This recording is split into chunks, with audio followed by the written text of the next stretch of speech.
safety of the people, I think the American government has the right to do whatever. There's laws in place, they need to be enforced. Every year, my insurance payments, my premiums go up. Something's got to be done because there's a lot of people running around without health care. Obviously, there's a lot of debate as to whether illegal aliens are a positive influence on this economy. It's hard for us to afford everything the way it is, and then for us to have all kinds of other people to support. But we are a country of the free, and so I think we have to be very open-minded. I just think proper education, learning the right things. When I look on television and I see 3 separate shooting incidents, I think they need to get tough with it. Straightening out the politicians. Keep to their word, and to be honest, I think that's important. They make a lot of decisions which sort of impact my life, impact the children's lives. I think it's an obligation to vote. I think we all need to do that. Welcome everyone, I'm Tom Overlake. KSMQ in partnership with KTTC is very pleased to present to you Election 2006, a series of conversations designed to aid you in voting in November. Our coverage represents a sampling of key races from throughout the region. It is KSMQ's plan to continue to build upon this important service by providing even more opportunities to know and to understand the issues at hand and the people who represent you in Washington, St. Paul, your region, and your hometown. We are joined today by Democrat incumbent Representative Andy Welti and his Republican opponent, Mr. Bill Kuisle, both who are vying to represent you as state representative in District 30B. And I'll be asking questions compiled by our internal election team, and most importantly, questions submitted by you, the voters. Neither of the candidates has been provided with the questions prior to this conversation, so let us move right into the very first question. I will begin with Andy. You have been out, of course, talking to your constituents. I'm going to give you 2 minutes to talk about the 3 big issues. Sure. Well, residents in the district are telling me that health care, education, and property tax relief are really the major issues that they're concerned about. With education, they want to see that we make the investments in early childhood education. I think most people have heard the numbers, that it's a wise investment to make. For every $1 that we invest, we see 17 or even 12, somewhere between $12 to $17 returned for early childhood education investments. For K-12 education, if we look at that, most people just want to see that we continue to offer the courses. We don't see cuts to elective programs or AP programs, the programs that are really challenging our students, and we provide the special education services that we need to for our students. And with higher education, all individuals, whether they're grandparents or parents, are talking about the need for higher education to be affordable not only now, but when their children move on to college. And so in education, really it covers all 3 realms people are talking about. And in healthcare, people want more affordability and accessibility with healthcare options. And I've taken a number of votes in the legislature to make healthcare more affordable. Beyond that, it's property tax relief and making sure that we don't see the continued shift of the state's responsibility of what they're supposed to pay for education, for the local units of government and their services that we ask them to provide.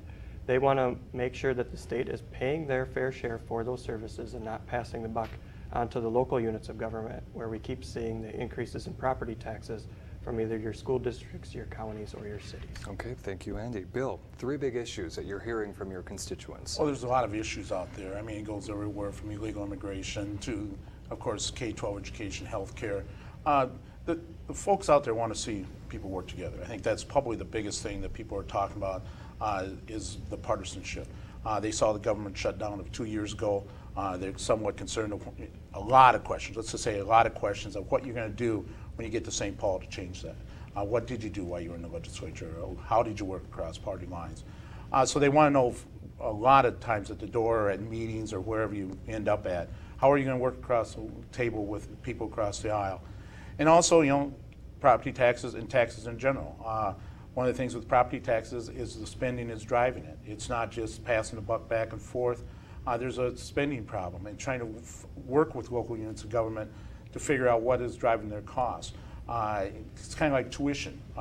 There's a lot of times people want to put more money into colleges. Well, that's taxpayers' money going in instead of the students' money.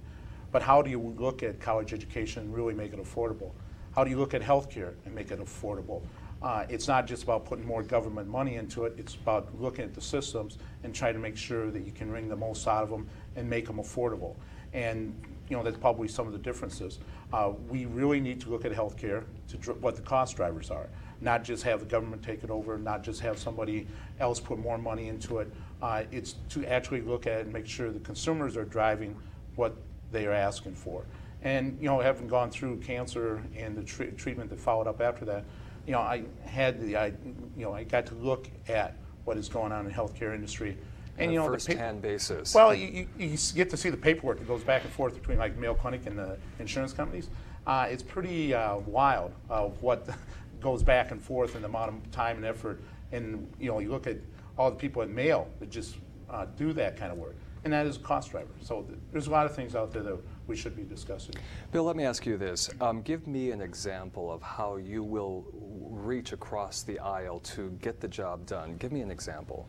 Well, when I chaired Transportation Finance, at the end it was kind of nice because the Democrats actually made public statements thanking me for my work on as chair, being fair and working across the aisle. One of the things you do is sit down with them and talk to other folks on the other side of the aisle. I had an open door policy where Democrats, when I was chairing Transportation Finance, could come and talk to me, and vice versa. I went and talked to a lot of the freshman Democrats, Representative Hornstein, Representative Thiessen, and actually got interviewed by their papers and said nice things about them. And I remember them coming into my office and going, "Why did you say nice things about us?" And I said, "Well, you guys are participating, you're working with us." I said, "That's what should be done." And so I think that's how you do it. You actually say nice things about the people on the other side once in a while. And if you get quoted in the paper, too bad. But really extending yourself across the aisle and making sure that a bridge is and don't get me wrong, there's times when you have heated debates. Of course. And debates are good. But you got, at the end of the day, Dave Bishop was probably the meanest dog when he wanted to be at the state legislature. But at the end of the day, he was able to reach across the aisle. Okay. But he was one person you didn't want to cross either if he was having a bad day. Andy? Well, you can talk about being bipartisan, but when you actually make the comments, for instance, my opponent in the last election sent out an email stating that he should get his supporters together and go harass the women who were at the Carole King event supporting John Kerry. That starts creating the divisiveness. My opponent was also in office when they failed to pass a bonding bill and bring the two sides together, the Senate and the House. They couldn't come together. They couldn't pass a bonding bill. And so all of that has, you make the comments about partisanship. That leads to a more partisan form of government. And when I've been in office, I've been able to join bipartisan caucuses. For instance, I'm on the Early Childhood Caucus, I'm on the Rural Caucus, I'm on the I-90 Caucus, all caucuses where Republicans and Democrats are coming together, we're discussing the issues, and we're trying to come up with the solutions that'll be good for greater Minnesota, that'll be good for all of Minnesota, that'll be good for education. And I believe we need to continue the trend.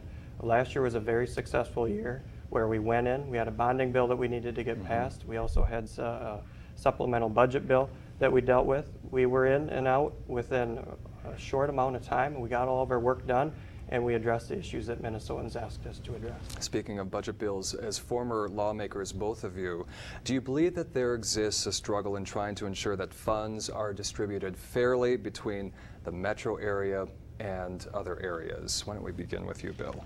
Oh, absolutely. Sometimes it's not even partisanship at the legislature. It's the struggle between greater Minnesota and the metro area, especially Twin Cities. Take, for instance, school funding. Right now with compensatory aid and some of the other funding formulas, heavily the money goes to the metro area, especially to St. Paul and Minneapolis.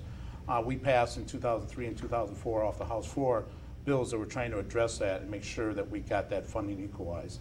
So there's a lot of different factions up in the legislature that you will work with, trying to make sure that you get things done. And so it is important to do that. Andy? Definitely, I think in education there is specifically integration revenue. And right now the Minneapolis and St. Paul school districts will get around $400 more than what we will receive in our school districts around greater Minnesota. And I really believe we need to take a look at that formula. We need to change it, and we need to make sure that school districts around the state are getting equal shares. We have a viewer question from Julie in Rochester. Julie says, the state is starting this month to plan for the future of wildlife conservation. It's viewed as a long-term legacy. How are you planning to bring farmers into this process and to treat agriculture so that we have a well-crafted future with everyone involved and everyone committed? This is a question from Julie in Rochester. Andy. Well, the state has made investments actually in bonding, and we put the dollars into the Conservation Reserve Enhancement Program, RIM, and some other programs that are wildlife conservation programs where we set aside land not only for the conservation for just soil and water, but we also set it aside for wildlife habitat as well. We've made investments in those areas. We took up the issue of dedicated funding this year. Unfortunately, that didn't get worked out in conference committee, and we didn't get a bill out so that the voters could have had an opportunity to choose whether or not that they wanted to dedicate a portion of the sales tax or increase the sales tax, go to conservation and natural resources, but that's an option of how to pay for it. Another option is to look at the lottery. Many people believe, and we're led to believe, that the majority of the lottery funding would go to environment and natural resources. Over the years, we've seen a shift away from the dollars going to environment and natural resources and back into the general fund. So there are different sources of revenue that we can look at to put towards conservation and natural resources. I want to see at least the state maintain its investment in that area. Okay. Well, actually, the lottery proceeds, about 40% of those are dedicated to the environment. The problem is, and it's constitutionally dedicated, the problem is the legislature has turned that into, I think Tom Rukavina called it a pork barrel bill, and they're not getting to the environment. We need to make sure that that money goes to the environment. It's funding too many programs that should be funded out of the general fund, and that needs to go to the environment. So there's different ways we can do this. One of the ways I have looked at making sure hunters and farmers get together is working with them on what other states call a walk-on program, of making sure if hunters have access to farmland. And there's been very successful programs elsewhere in the nation where we can work together and make sure that people have access to hunting and so forth. It's the number one concern of hunters and fishermen as you talk to them on the campaign trail is finding access. More and more land is being bought by people up in the cities and so forth, and the access is going away. So we need to work with farmers to make sure we can get that done. And in the environment as general is to make sure you don't pass legislation that have unfunded mandate. The Clean Water Legacy Act that was passed this year is not funded. It's one of the things the legislature did not get done this year. It's a big hole in the budget that future legislatures are going to have to deal with.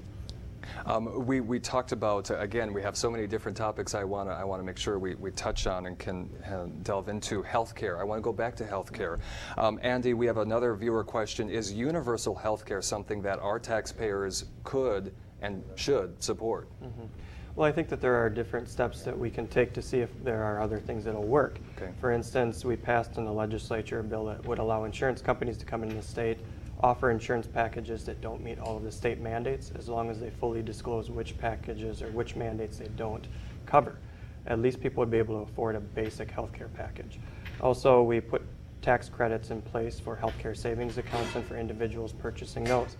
I think another idea that we need to pursue is group pooling, which I have co-authored a bill on. It would allow individuals and small businesses to pool together, and then hopefully what we'd be able to do is allow insurance companies to bid on that, to bargain and see if they can't drive down the rates, and then add more stability with a larger pool. So I think if you move towards that larger pool concept, we see how that works. If more people gain healthcare coverage under that, we'll see if it's more efficient, if it's more affordable, and then we'll go from there. But I think that needs to be tried first. Bill, your thoughts? The universal pool, one of the problems with doing things like that is you eliminating competition. I think we need to put more competition into the marketplace. Unfortunately, more and more, especially in greater Minnesota, you're seeing just one healthcare provider. And we need to find ways to allow people to pick and choose their doctors, to actually look at what the costs are. That is really the only way you're going to drive down costs of healthcare, is to make sure that people have options, that they know what they need for treatment and so forth. Going through cancer, one of the things you know, all the different tests and all the different drugs that they give you, people don't have the information that is required. And I think we need to give the consumer more information to make sure that they can pick and choose. But doesn't that get overwhelming, though? Absolutely. Doesn't that? Absolutely, but you're relying on a doctor to make sure, or to have his best judgment. Unfortunately, a lot of doctors practice defensive medicine because of malpractice. They're so afraid of getting sued that they do more tests than are absolutely necessary. Is that wrong? No. It's one of those things that it's hard to tell. But you have to rely on your doctor, and having a purple pill or having a commercial with go to ask your doctor for a purple pill, it doesn't make any sense. I mean, to have somebody go ask their doctor, that should be up to the doctor to do that. Really briefly on health care, this kind of moves into this next question. How best can we prepare our state for the growing number of elderly in this state and taking care of them? Any comments on that? Well, I think that we need to maintain our budgets, especially with the assisted living that we provide to individuals, or the resources that we provide, for instance, the funding that goes towards Meals on Wheels or to transit services, to make sure that people live in their homes as long as they can independently. A number of seniors who I've talked to, they want to make sure that that's available for them. They want to live in their homes as long as they can. It'll cut down on the costs not only for the state and how much we fund towards the health care when they end up in the nursing, when individuals end up in a nursing home and on government assistance. So I think we need to make sure that we have in place programs not only that are funded by the government. We need to make sure that we get in place a cooperation among the nonprofits, the volunteer organizations out there that can help provide these services. Because we look at that baby boom generation, as soon as they begin to retire, we're going to have a tremendous strain on our government, and we need to be working with community partners so that that does not fall to the taxpayer. Prescription drug medications for our elderly, what are your thoughts on that? How can we solve this issue? Absolutely. Prescription drugs right now are being driven by people going to their doctors and asking for it. Governor Pawlenty has said that he'd like to outlaw that practice of advertising drugs. And it's a huge budget in the prescription drugs and part of the huge cost of prescription drugs. I don't know if constitutionally you can ever do that, but we have to, educate the public that this is what is driving it, and when you go in and ask for different things, this is what the costs are going to be. So there are many things we can do in that area to make sure that we are definitely facing a crisis. And if we do not start to control government spending now and look at new ways of doing things, we will never be able to afford the generation that's coming through now and what the costs are going to be to that program, let alone you and I, and let alone Andy's generation that's next up in line. I mean, there's too much of a budget crunch that we've got to deal with. I want to give both of you an opportunity to ask your opponent a question. And Bill, why don't we start with you? A question for Andy. Well, I think my first question would be that Andy has criticized me over and over again about the budget cuts that were done in 2003, 2004, and there was three things you could do: or use reserves, cut budgets, or raise taxes. And he's criticized me both for using reserves and for cutting budgets. I'd like to know, in an honest way, how he would have solved a $4.5 billion deficit. Andy, how do you solve that? I think it's a good question. I believe you could have looked at, there was tax cuts that the legislature made in 2000, 2001 when times were good. Those tax cuts were to the upper level income brackets. They could have repealed a portion of those. What we saw was a shift from the state government to the local units. We did see increases in property taxes. It wasn't that you didn't increase property taxes or increase taxes. We saw the increase in taxes. The increase in taxes fell down to the school districts. A number of school districts had referendums, operating referendums. So you pass the buck from the state level of government onto the local units of government. And I think that there were sources of revenue that could have been used in the state. When you're looking at the repeal of those tax cuts, you could have chosen that route. If you didn't want to choose that route, you could look at the tax compliance issue. The auditor office came out with a report that shows that about $1 billion of taxes is going uncollected every year. And that's because people are not paying their fair share of taxes. But if we make a small investment in the Department of Revenue, then we can make sure that people pay their fair share, and that will alleviate everyone else's burden. Okay, did you have a 30-second response to anything he made? Well, I think you didn't really answer the question, because you are saying you're going to increase taxes, because undoing the tax cuts that were made in 2001 is basically eliminating the marriage penalty. There was a huge tax cut to the middle class. There was a lot of things that we did, including reducing property taxes. And that was on small businesses along with the general public in their homes. So if you're going to do the tax cuts that we did then, you're going to be bringing everything back up. And the property tax issue, property taxes have been going up at an alarming rate, and it wasn't just from the cuts. I think about 15% of the cuts or 15% of the increases can be traced to the actual cuts. And that's about 150 million, which the legislature last year restored about 50 million. So about 100 million of 1.6 billion is what the legislature did. Okay. Andy, a question for Bill.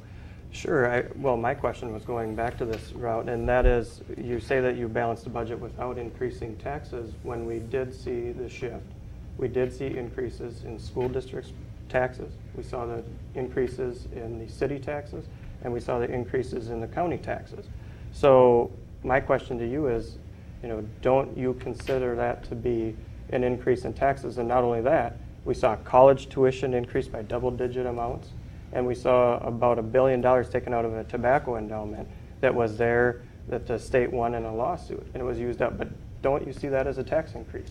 The $1 billion was actually a savings that we used to balance the budget. You would have had to either cut programs more or raise taxes that amount. There was $1 billion sitting there. It was a wise thing to do to balance the budget. Was there cost shifts? Absolutely. I never said, number one, I've never said we didn't raise taxes. Never signed a new tax pledge. I don't believe in it. We were hoping the local units of government would do what the state was doing, and that's cut costs. They instead passed it on to the taxpayers. Was it fair? That's what happens. But you have to put some pressure on the local units of government also. We were facing a $4.5 billion deficit. We have come out of it now, and a lot of the spending that was done in the last 2 years was because of our economy recovering and not raising new taxes. We did a tremendous job of turning the economy and turning the state around. And has there been tax increases? Yes, but some of them should have been avoided, and some people didn't make the tough decisions we made. One of the cuts I've been criticized for is cutting $38,000 off of medical insurance or medical care. Actually, it's closer to $17,000. Half of those were illegal immigrants, and half of those were people that were now out of their income guidelines and should not have been a part of that. Okay, I'll give you 30 seconds to respond. Then I Sure. want to touch on segue into education. I know we're talking a little bit about that, but the response. So first of all, you were saying that it wasn't an increase, then you said it was. So I think we've determined that we actually did increase taxes, but it was on the property taxes at the local units of government for the services that the state was supposed to provide. And not only that, but when you talk about the about 38,000 people that were cut off of health care, you said that before where they were illegal immigrants. I think only 6,000 of those 38,000 were illegal immigrants. I agree, they should not be getting those health care services. The rest were seniors, families, and children that you cut off. Okay. For more information, I can assume people can go to your websites to learn more about these issues and to understand the candidates more. Bill, what is your website?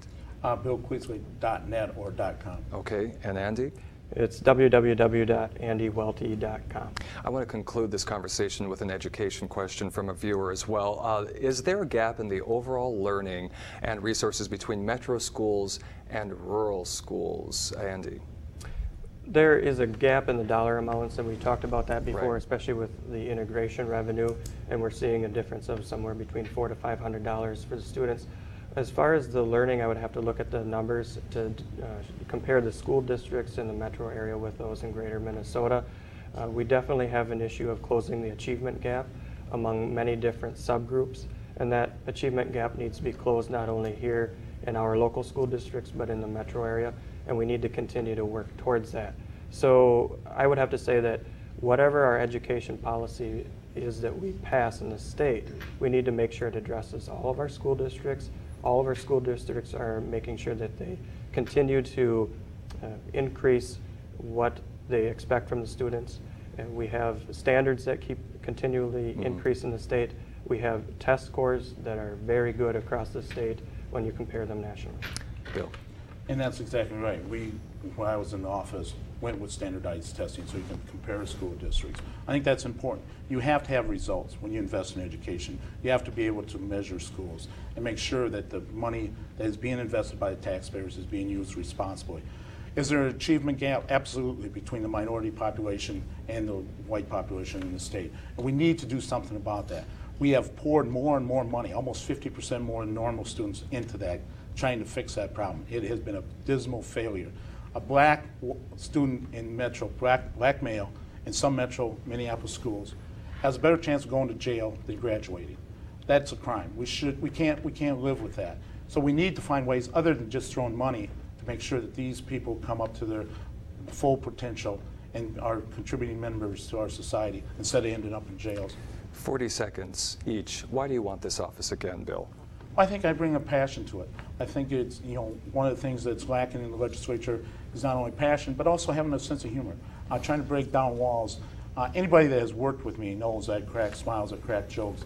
It's one of the things that breaks down the walls that build up at the legislature, and it's missing up there. We saw the government shut down 2 years ago with the change of people that went up there. It was very partisan, and we didn't see the sense of humor. And I think that needs to return and break down some of those walls. Okay, Andy. When I've been out door knocking in the district, for instance, I came across a father of 3 children who said, Andy, my employer is telling me that I'm going to lose my health care coverage, and if that is the case, if I do in the future, I will go bankrupt. It's about addressing the issues that I hear about from the farmers, from the parents, from the teachers, from the doctors, everyone out there and their issues that they're concerned with, whether it's going to be health care, education, property tax relief, agricultural issues, or job creation. I'm listening to the residents in my district. I'm carrying their issues forward to the legislature, and I'm advocating on their behalf. And I want to make a difference. I've been able to work bipartisanly to make a difference in the legislature in the past 2 years, and I'll continue to do that. It's my commitment to the residents of District 30B. All right, gentlemen, thank you for being with us today, and I wish you all the best as you continue to campaign until November 7th. And you know, voting, speaking of campaigning and voting, it is one of the key ways that you have for staying active and involved in this decision-making process that makes this a wonderful country to live in and to be a citizen of. So we encourage you to exercise this right and privilege. Remember, Election Day, November 7th. And there is a lot more great programming coming up on KSMQ for KSMQ and KTTC. I'm Tom Overlay. So what are you doing after the election? Will you be playing in France? My brother's in the Peace Corps, So like you're leaving right Cornfield. Oh yeah. Yeah. No, but by then, aren't your fields pretty much cleared? No, or are you fact, still...